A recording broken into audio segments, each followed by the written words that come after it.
doing? Good day, geometry. We have hit the big kahuna of objectives thus far, PO16, which is writing geometric proofs. So yesterday, you wrote algebraic proofs, walking around, checking them. They all look good. The only thing I'm going to say is that make sure that you have your statement in the left-hand column and your reason in the right-hand column. The order should be, I do this because of this, because of the reason, not this is the reason why I would do this, right? So your statement is in the left, your reason is on the right, not the other way around there. Okay, Joe, or John, are we good to go? Okay. So proofs. We do proofs to answer two questions, and these are the two questions I want you to think. Because proofs can be kind of tough. Okay, they're very open-ended in the sense that there's no first you look for this and then for that. It's kind of what can you conclude based on what you know. So when you approach a proof, the first question I want you to ask is, what do I know? Okay, what's given? What's marked? What do I know? And then from that, your aim, your goal is, what can I conclude? Okay? And this is where all those postulates, those theorems, those definitions, those properties come into play here. Right? What do I know? And then based off of that, what can I conclude? Seems so simple, doesn't it? Seems so simple. You ready to go? No. Yes? Wait, no, don't start. All right. Wait, no. Too late. We're already too deep. We can't, No, I gotta do one can't thing. pull out now. Reflexive property. This is a big one. I want you to star this one, highlight this one, put a smile on the face. You'll use this a lot. Okay? And this basically says that something is congruent to itself. So you might have segment AB is congruent to segment AB. Yay! Right? You might have angle A is congruent to angle A. Congruent to itself. That's not LA. It's not Los Angeles. That's a sign for angle. Okay? My first one's better than my second one, right? Angle there. Angle A is something is congruent to itself. And right now, this might seem like the most elementary, obvious thing in the world, and it kind of is. But when we start to prove that triangles are congruent, next unit, PO24, this is going to come back with a vengeance. Okay? And you'll use it a lot. And you'll see the context of why we need to use that. So for right now, I'm going to leave it, but start that one. We'll come back to it later on. All right?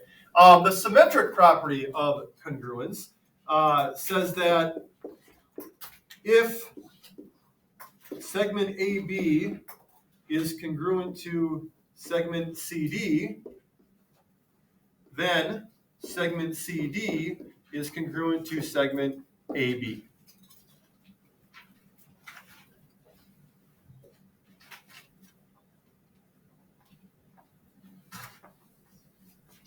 Or in terms of angles, if angle A is congruent to angle B,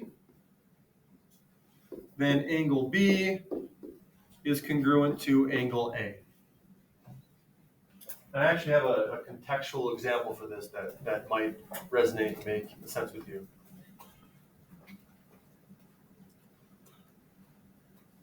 So our algebraic proofs that we wrote yesterday, right? If you were told to write an algebraic proof to prove that x equals 3, right? But in somewhere in the proof, you move your x's to the right side rather than the left. So if this was your proving statement, but because of the way you solved it, you wrote it as 3 equals x, even though they mean the same thing, because they're different, your proof wouldn't be complete. Which means that your last step, you have to rewrite this to be x equals 3 to match exactly what your proving statement was. And the reason is because of the symmetric property. Okay? Proofs are very specific in that your proving statement has to match exactly. So where this one comes into play here, even though, again, this one kind of seems like, okay, what, okay, yeah, that's the context where you would use it, okay, to where if somewhere things got, in the quote unquote wrong order, this is the way that you would fix it.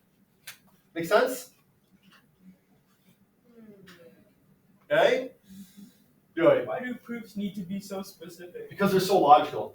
They're so specific because they're the epitome of logic, right? Everything has to have a step. Everything has to have a reason. The logic to get from point A to point B can't be refuted.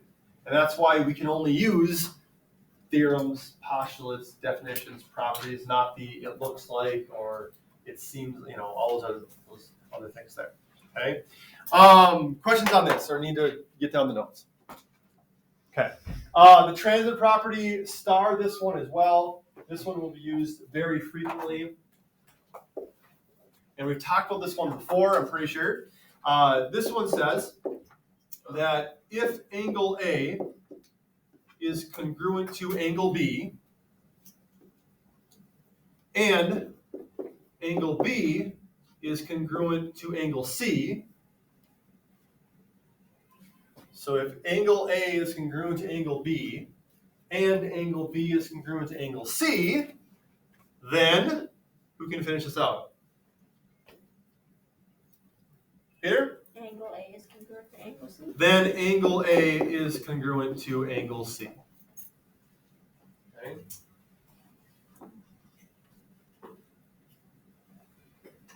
If two different things are congruent to the same thing, angle A and angle C are congruent, both congruent to angle B, they have to be congruent to each other as well. Where we worked with this was actually early this year with powers. When we talked about zero powers, right? We said that anything divided by itself equals 1, right? And then we said n cubed over n cubed also equals n to the 0 power, because when you divide by the same base, power subtracted, 3 minus 3 is 0. So we said if n cubed over n cubed equals 1, because it's something divided by itself, and n cubed over n cubed equals n to 0, then n to the 0 has to equal 1, right? That was the transitive property right there, okay? And that's how we kind of discussed or proved that any base to the 0 power equals 1. Questions so far? Okay. The right angles congruence theorem. The right angles congruence theorem simply says all right angles are congruent. All right angles are congruent.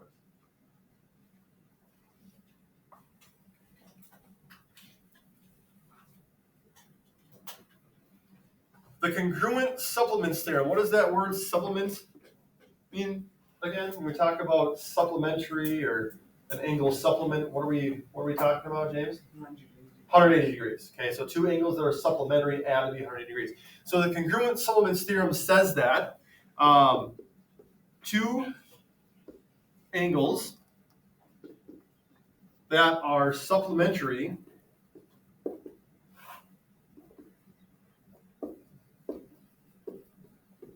to the same angle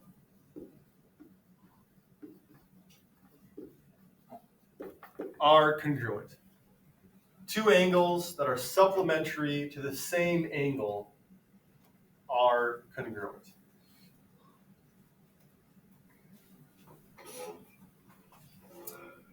Again, two angles that are supplementary to the same angle are congruent. So, for example, we've got an angle here that measures 150, and we have an angle here that is supplementary to it. It equals 30. We have another angle sitting over here that's also supplemental to it. Its measure also has to be 30. Okay? Meaning that these two angles, those two 30-degree angles, have to be congruent. Right? Two angles that are both supplementary to a 150-degree angle each have to be 30 by definition. And that's what this theorem kind of sums up. Right? Two angles that are supplementary to the same angle are congruent.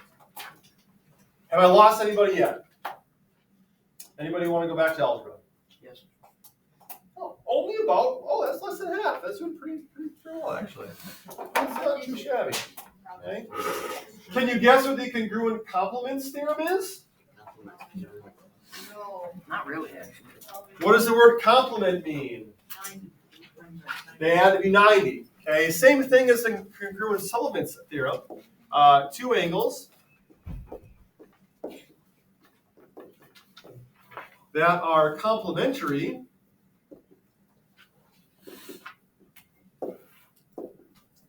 to the same angle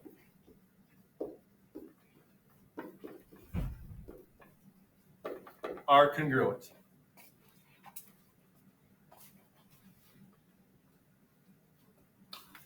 Two angles that are complementary to the same angle are congruent. Okay, so let's have a right angle here that's divided into angle 1 and angle 2. And let's have, well, let's see, let's say angle 1 is 40 degrees. Try and turn that 1 into a 4. Okay, 40 degrees here. We have another angle sitting over here that's 50 degrees. What do we know about that 50 degree angle and angle 2? What do we know about the 50 degree angle and angle 2? Joey? If both of them are complements, then they both should be congruent. Are they both congruent? They have to be congruent? Yes. Knowing the right angles there, we know that these are complementary angles. They have to add up to 90. We're not given the measure of angle 2, but knowing the definition of a right angle is in complementary angles, we know it's 50 degrees. This angle that's complementary to our 40 degree angle is congruent to angle 2. Okay. You don't use that one or the congruent supplements theorem too often, but they're out there. And because we've talked about these words before, that's why I'm giving them to you now. But you don't really use them all that often. I'll be honest with you, the ones that you really know these for sure, this would be like a tier 3. Okay, transitive property, reflexive property, substitution, they're all a tier 1. This is more like a tier 3. Okay. Vertical angles congruence theorem. What do we know about vertical angles? They go up. What? That answer would have been a lot cuter when we're first learning about vertical angles. What do we know about vertical angles? Blake? Opposite angles from each other are the same. Okay, so an example of vertical angles would be angles that are opposite each other, right, at a point of intersection. So we've got congruent angles here because they're opposite each other at that point of intersection.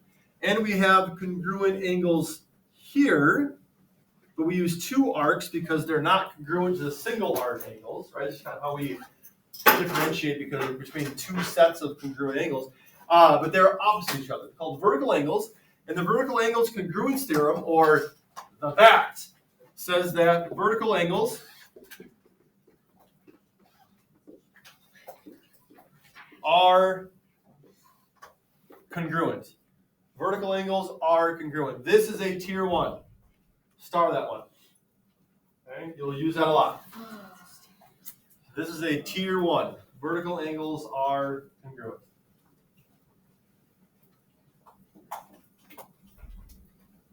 Questions so far? Who still wants to go back to algebra? Less than before. All right. Hey, we're making progress. I'll take that. Anyone still need these notes? Other than those who just came in? Okay. Almost done. Linear pair postulates. What do we know about linear pairs? They're pretty linear. Gosh.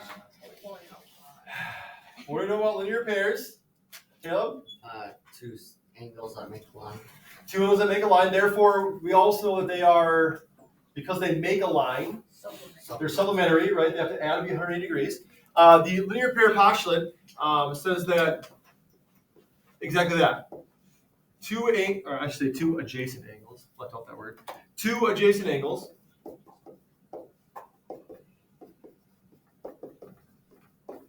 that make a line are supplementary, which means they add to 180 degrees.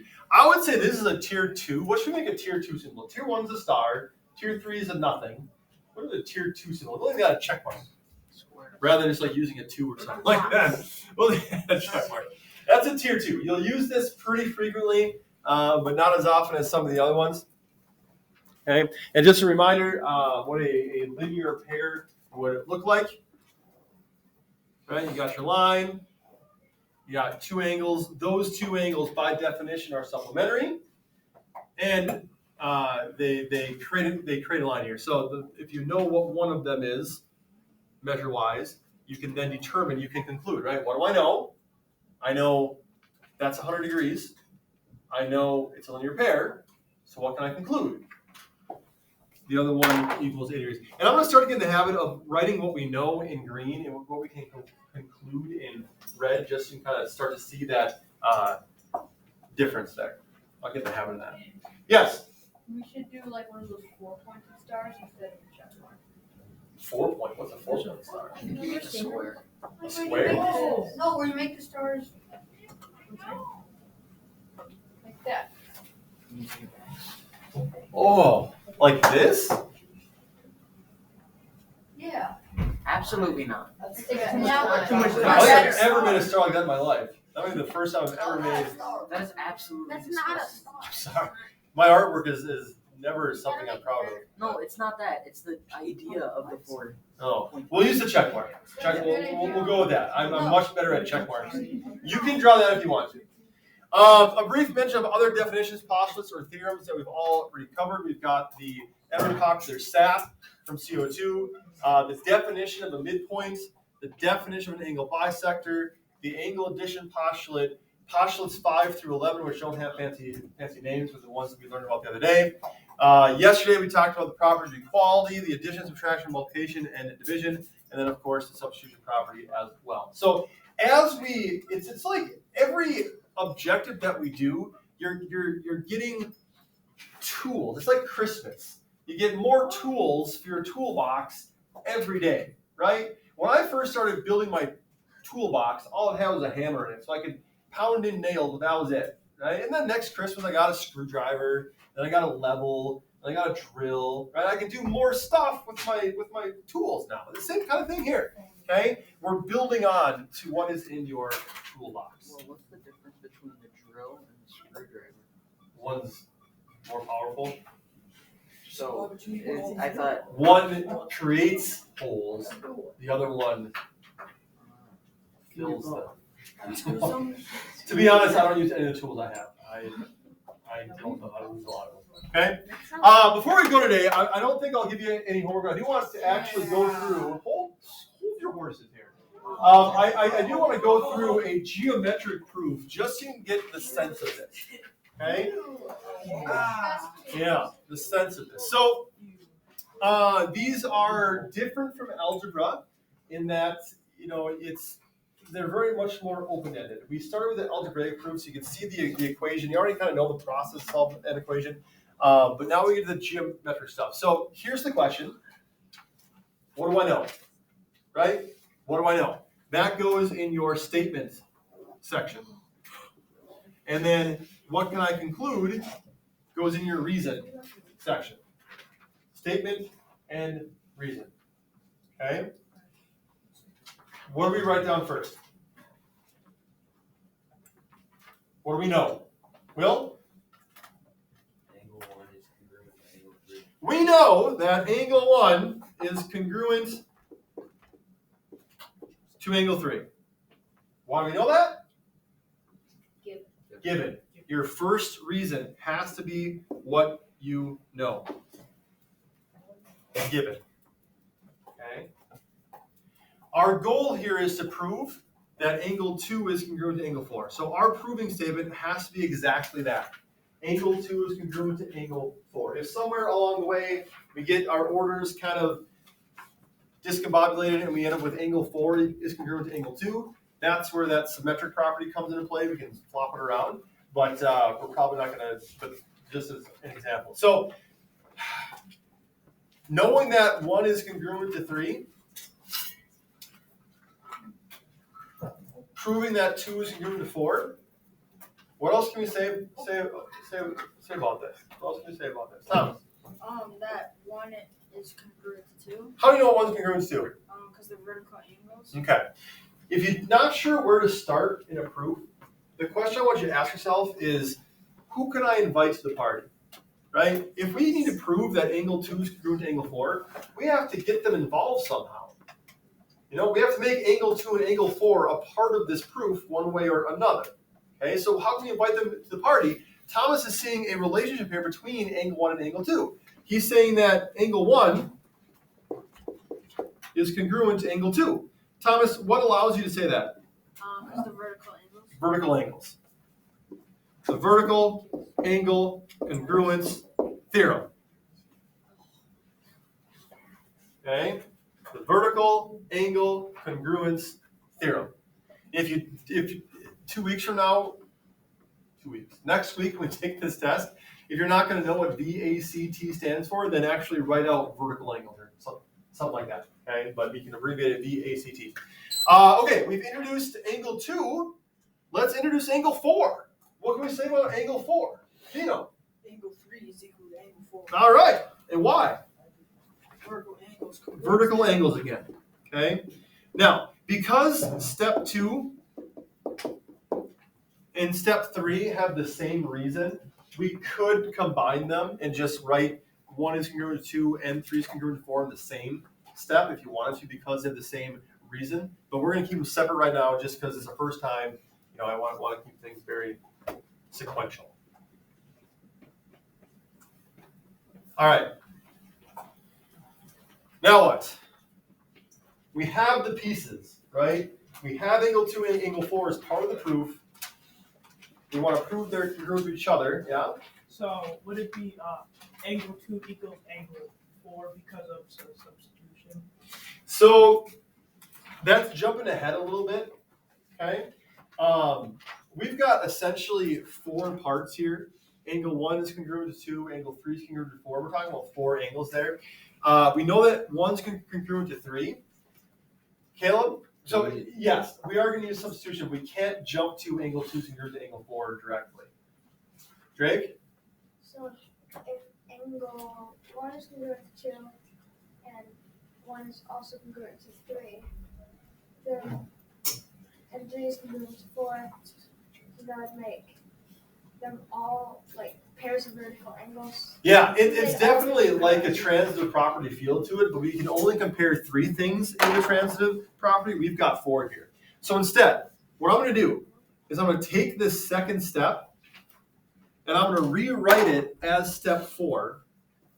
But instead of angle 1 is congruent to angle 2, I'm going to say that angle 3 is congruent to angle 2.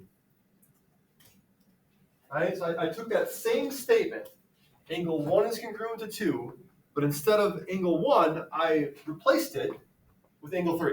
And said that angle 3 is congruent to angle 2. Why am I allowed to do that? And I used a word in there that's kind of a hint. James? Because 1 and 3 are congruent. Okay, so what's my reason? I can't write because 1 and 3 are congruent. That's not a mathematical definition of postulate theorem. Caleb? Oh wait, I don't know what it's called, but I know how to get that. Drake? Are 2 and 3 supplementary angles? No, there's no measure of angles here, so you can't go supplementary. But what I said was, I wrote angle 1 congruent to angle 2, but I replaced angle 1 with angle 3. Right? I replaced angle 1. Pretty soon you will have a replacement for a math class teacher because I'll be out on paternity leave. You have a sub, right? Substitution. Okay? I substituted angle 3 in for angle 1. And I can do that because I've already established their congruence. Okay? I've already established their congruence. Now you've got options. Because who like this is we can prove this in 5 steps here. Who can finish this out for us? Who can finish this out for us? We know that angle 3 is congruent to angle 4. We know that angle 3 is congruent to angle 2.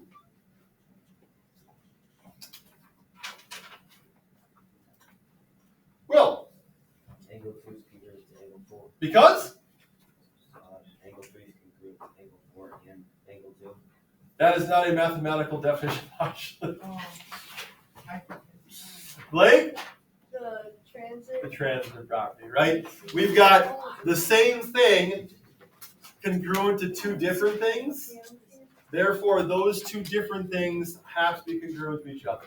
If 3 is congruent to 4 and 3 is congruent to 2, then angle 2 has got to be congruent to angle 4. And that is because of the transitive property. We could have also used substitution there, but transitive property is a little bit better.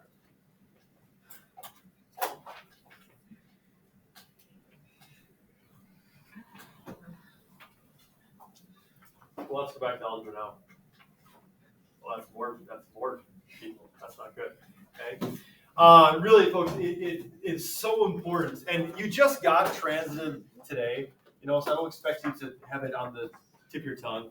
You just got vertical angles theorem today. We haven't done substitution a lot, so I wasn't expecting you to be like, do this and this and this and this and really rock this one. But this is the thought process that you need to have, and why it's so important to know these. Right? Because if you were to write on a test, well, I know this because of angle 1 and angle 3 and all this stuff. Unfortunately, you can't really accept that in a formal proof. In an informal proof, yes, but a formal proof, no, because it's not a theorem postulate definition property. Okay? So it is very important that you study these, that you know these. Pay attention to the more common ones. Okay? How is this going to help us in the future? Being able to think through a logical argument and actually defend your reasoning is a skill that expands to any element of life. So, we can use numbers in an argument? No, use logic. This is just an avenue for the logic. You replace this with a court case. You got your evidence all laid out, right?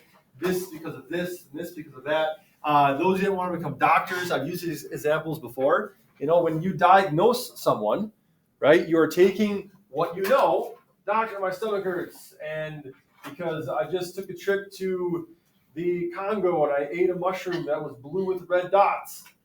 Oh, I know that's bad. You have food poisoning. Right? It's what you know versus what you can conclude. Being a doctor is like being a sleuth. People come in with these symptoms. You got to figure out what's the best way to treat them. Lawyer, similar thing. Being a teacher, right? There's a lot of instances where I have to kind of logically think through a situation. Sometimes when I hear someone talking, I turn around and I see the back of your head. I assume it's you. But other times it's a more logical thing. Right? This logic piece is, you're a hockey guy, right? Do you ever game plan against another team? Like that this team's got a really good goalie, except for can't go low. Sometimes. That's the logic piece to it, right? We're going to set up plays that are designed to help our star players succeed, or set up plays to help hide the weaker players. They don't end up hurting the team. It's everywhere. That's a little hard. It's true. Blake.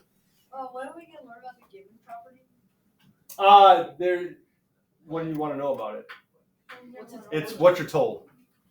It's what information you're presented with. Okay. What does it hold for us? What does it hold for you? Yeah, is given like an acronym like that? No. It means this is what you're given. This is the information given to you. Oh, wait, but what does that mean exactly? Because if it's given to us, Yes. that must have a deeper meaning. It means what do you know? It's what you know. It's what you're told. It's the information that you I have. think I'm starting to understand. I think I'm catching. Drew? Are we doing Fantastic Four yet? No, I already know. It's not a 5-day week. Is it a retake day? Yes, it's a retake. Okay, I gotta do it again. Get your practice work ready to go. Fantastic Four. Yeah, that's because you have 4 days to earn guesses for the 5th day. We just learned it today. You did not. Yes. No, actually, you're okay. We will continue this on Monday, folks. Hold up. Whoop. Hey, boys, hold up. We've got this page to go over Monday. Was that it? Oh, I have another page for you that's not in the binder for some reason. That I'll give you as more practice. But plan on your test being. Is this homework? No. Drake? Drake. He wasn't here. He wasn't here when you said that. He wasn't here 10 seconds ago. We'll go over this on Monday in class. Plan on your test being, I hate to do this, but plan your test being Friday. Friday. No, this will be a 1-day test. It's like 5 objectives. Okay. All right, folks, that's how you math. Don't forget to like and subscribe.